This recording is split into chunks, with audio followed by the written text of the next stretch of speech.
All right, folks, Yishai Fleisher here in beautiful Judea. Oh, man, it is a beautiful land. It's a godly land. And we are taking part in the great return of the Jewish people to the land of Israel, resettling this land, building it back up behind me. Beautiful new apartments in Neve Daniel. What a schut, what a merit it is to be here. Now, one of the greatest tools, weapons, warriors that we have in our struggle to regain our land is the youth. They are pioneers. They are beautifying the land. They're taking up the hilltops. Sometimes they call them the Hilltop Youth or the Settler Youth. The truth is, they're just ideological, awesome young people. Now, sometimes there's issues. Sometimes they get in trouble. Sometimes we fight with forces that still want a two-state solution. Sometimes there's tensions and problems. I'm out here defending them. I'm out here saying that they're some of the most beautiful people in the land of Israel has. They're actually the soldiers. They're the young warriors holding on to the land. Right now, there's a big news issue, a news item. Something happened in Samaria, and I-24 invited me to explain why I think that the Settler Youth, the Hilltop Youth, is actually the heroes of our time. So let's check this out. Before we go to I-24, don't forget to like, subscribe, comment, check out the store, and also visit buymeacoffee.com/Yishai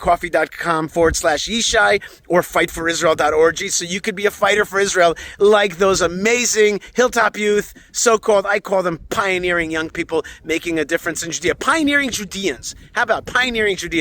Anyway, we are in the beautiful land. You're a part of it wherever you are. Here's my appearance on I-24. We also have Yishai Fleisher, spokesperson for the Jewish community in Hebron in the southern West Bank. And as well, look, Yishai, thanks for being with us today. Obviously, this has gotten the attention of so many people around the country. I'm going to say these low-grade, harassment and violent acts that we've been seeing really monthly over the last year from activists out in these areas. Are these violent activists, though, representative of a growing, let's call it wildcat community out there?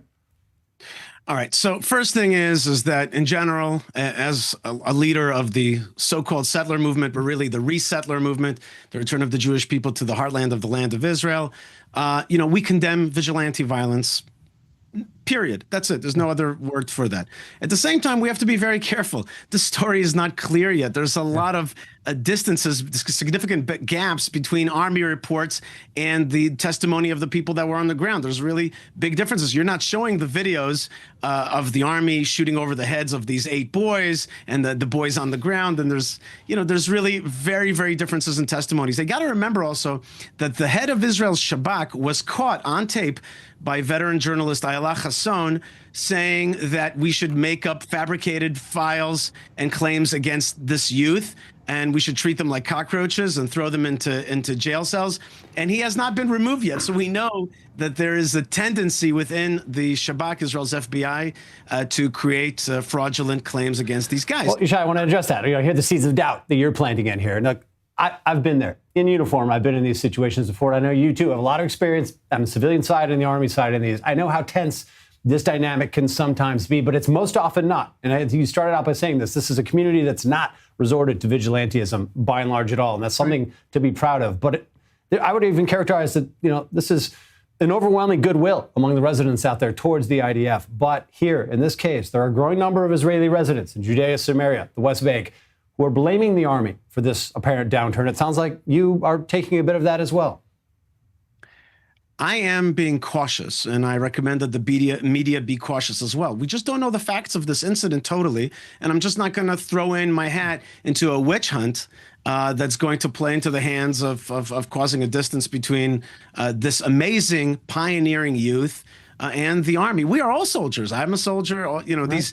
These young people are going to be soldiers or have been soldiers. So let's keep the flames down. I don't know exactly what happened in this incident. There's all kinds of energies out there, including on the left, where the Israeli left wants to start talking about a Palestinian state. They want to connect the Abraham Accords to whatever Gaza Accords happen, to another round of giving away our heartland. And here you have an amazing youth. And you're not showing the videos. See, there's not a lot of traction. I mean, in fairness, Yishai, there's not a lot of traction even on the left in this country for pushing for Palestinian statehood. Certainly not really a talking point of the opposition at this point. No, it is. It is. And they want to bring it back. They definitely want to bring it back. They still think that it's a good idea to give our land away to a Palestinian Authority, which will become soon enough a Hamas. There's definitely traction. They'll bring that traction back. But are you arguing that this is, fueling some of the, because what's not really in dispute here are the fact that there was there are troublemakers from this community that went into that basically started these issues. That maybe, there are doubts or questions about how the IDF responded here. But this incident began, I think, with a clear act that started off here. You're saying this is being fueled by the Israeli left?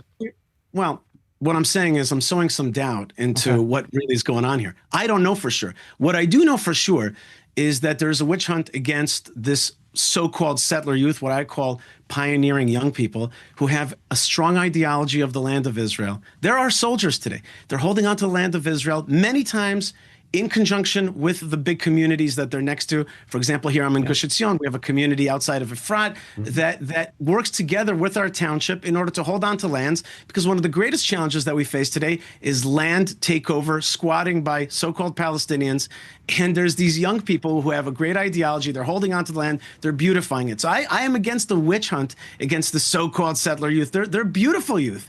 They're some of the heroes of Israel today. They're the ones with great ideology. Instead of like being on their iPhones all day or hanging out and who knows what, these kids are on the land of Israel, developing it, holding on to within blue lines of community, i.e. Civil boundaries of communities. So I am not quick to shoot bullets at them. Okay, no, and I'll give you that. I don't think anybody's quick to shoot bullets at them. And fairness, you're right. These are young people who are highly motivated, who are serving in the highest echelons of the IDF. I should mention as well, by and large. That's right. And so I don't know exactly what happened here. I don't know what happened here.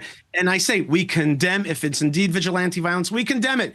Period. No ifs, ands, or buts. We're against it. Let's move aside from the exact. Okay, from the exact words of this. Look, per the IDF Chief of Staff, I want to get your thoughts on this aspect of what we're talking about. The specifics of this ugly skirmish, however it began, however it ended here. The IDF Chief of Staff making a good point here. This is a force, the IDF, that's already stretched thin. Okay, and they're guarding your communities against real Palestinian terror. Okay, given the huge distraction that this kind of thing can provide to the IDF troops in their prime mission. Are you worried that these violent activists, in any form that they emerge, these incidents are a danger to the security of Israelis out there? As I argued a minute ago, I argue again now that I think that these young people provide security. They're holding on to lands, keeping Palestinian land theft away from the communities. They are our soldiers. They are on top of dangerous places, holding on to them, keeping it open for the communities to grow. They're some of the people that we should be the most proud of. So, your conjecture is maybe they're endangering us by drawing the army away. I say they are the army. They're actually holding on. In many places, the army actually houses themselves amongst these communities so that it could go out to these places and defend and make sure that we're pushing back on jihadism, Palestinianism. That's the real fight we have here. We don't have a fight against Jews. We don't have a fight between settlers and the army. That's bogus. It happens. There's problems from time to time, but that's not what really is going on. The so-called settlers are some of the best soldiers, with some of the most patriotic. It's okay. There's incidents from time to time, but let's not, blow it out of proportion. We have jihadism, we have Palestinian land takeover, and we have an amazing youth that we should really salute and thank for being out there on the hilltops for us. Now, there's no question about. Again, I want to emphasize as well the overwhelmingly positive relationship between the residents out there, the Israelis and the IDF. No doubt about that. This is a functional relationship. A lot of people saying, though, that, here in the light of this incident where a regiment commander, battalion commander was allegedly choked in this incident, attacked himself, are police not doing enough? A lot of people in the IDF saying that, look, this is not our job to go arrest these people. These are Israeli citizens. What about the police in these areas? People saying that the police now have become something else there. They're not doing enough to crack down on that. What's your thought towards what the police should be doing? Police should be enforcing the law. It's just really that simple. If the law was broken, people should be caught and punished. It's very simple. And again, I'm not going to join a witch hunt without knowing the facts. And I really, again, stress to you that these young people, I got to tell you, I'm watching the videos as you're showing them right now. I don't think they're fair. Show me some of the videos of the flowers being planted. Show me some of the videos of new communities being built and Jewish people moving into them. Show me some of the videos of the real enemies of Israel being pushed back by this youth. Well, in fairness, these are videos from the last 12 some hours. So we're going with the latest out here in this story. Okay, but you understand that it throws a certain light onto it. It gives a context, which I don't think is the right context. I want to also point out another thing. Did you notice that only not so long ago, like a month ago, who was the big bad guy? The ultra-Orthodox. Oh, the ultra-Orthodox, and they're not going to the army, and there was a witch hunt against them. Okay, that witch hunt ended. Now there's the new one. Oh, these settler youth kids, they're the new problem, and everybody's jumping on the bandwagon saying, yeah, new, wagging their finger. To me, it's. By the way, you said that it's the latest. I looked on the Israeli news sites. The story's already gone. Nobody cares because that's not the real story. Jews fighting Jews is not the big story. It's just not. Jews are working with Jews. These are pro-army people. These are patriotic, pioneering folks, and they're some of the cream of the crop that we have in our society. And I'm glad that you've given me a chance to say that. Yishai Fleisher, good to have you with us as always. Insightful. A lot, of course, attention on this arena. We hope it doesn't continue going in that negative direction that it's been. We'll keep growing in the land of Israel. Thank you. All right, folks, I hope you enjoyed my appearance on I-24 trying to defend these beautiful young people that are heroes, beautifying our land. And they're making peace with our brothers and sisters, not fighting.